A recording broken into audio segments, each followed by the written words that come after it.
두 분 이제 단일화 얘기하셨으니까 바로 이제 김문수 후보, 이준석 후보의 단일화에 대한 생각 듣고 오겠습니다. 예, 뭐 여러 가지 각도에서 지금 만나는 계획이나 이런 것도 추진을 하고 있습니다만은 원래 우리가 한 뿌리였기 때문에 앞으로 남은 기간 동안에 이재명 그리고 황교안 그리고 김문수 이 세 분이 부정선거라는 공통적인 관심사를 가지고 단일화할지 지켜보겠습니다. 김문수 후보는 이제 여론조사 단일화하자 당에서 얘기했고요. 이준석 후보는 단일화 절대 없다 철벽 차단하고 있습니다. 그럼에도 불구하고 TV토론 끝난 다음에 28일 오전에 김성환 평론가님 단일화할 수 있다 이런 예측도 나오고 있습니다. 정치에 불가능은 없으니까요. 진짜 가능할 수도 있겠죠. 그러니까 그것 자체를 뭐 부인하기는 어려울 것 같고요. 뭐 그건 민주당 입장에서도 단일화 가능성이 있다고 보고 지금 준비해야 된다 이런 얘기가 나오잖아요. 그러니까 그건 상수 글쎄요.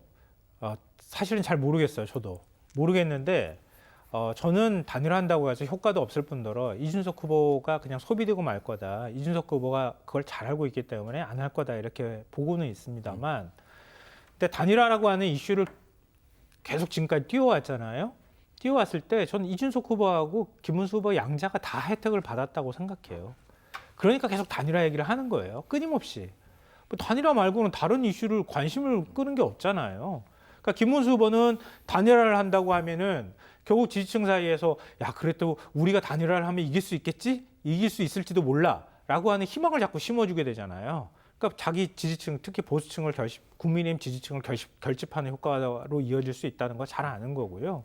이준석 후보 입장에서는 몸값이 금값이 돼가잖아요. 이제 금값도 비싸다고 하는데 이준석 후보 입장에서는 안 한다고 하지만 단일화 이슈에 대해서 끊임없이 화답을 해줘야 될 필요가 있는 거예요. 그래서 사실 두 후보 모두 즐겼던 거죠. 제가 볼 때는 D-Day는 뭐 28일이 될 수밖에 없다고 보는데요. 그 짧은 기간 안에 단일화하는 건 좀 쉽지 않다고 보고 결국 사전투표로 들어가고 단일화 이슈가 사그라들었을 때 그때 지금까지 이어왔던 여론조사보다는 조금 다른 여론조사 흐름이 생겨날 수도 있다고 보거든요.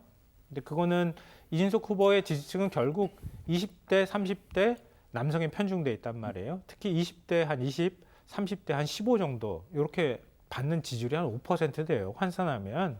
그거에 이제 실망한 김문수 후보는 못 찍겠다고 하는 보수층이 일부 옮겨간 층이 저는 있다고 보거든요. 중도는 거의 확정성이 없어요.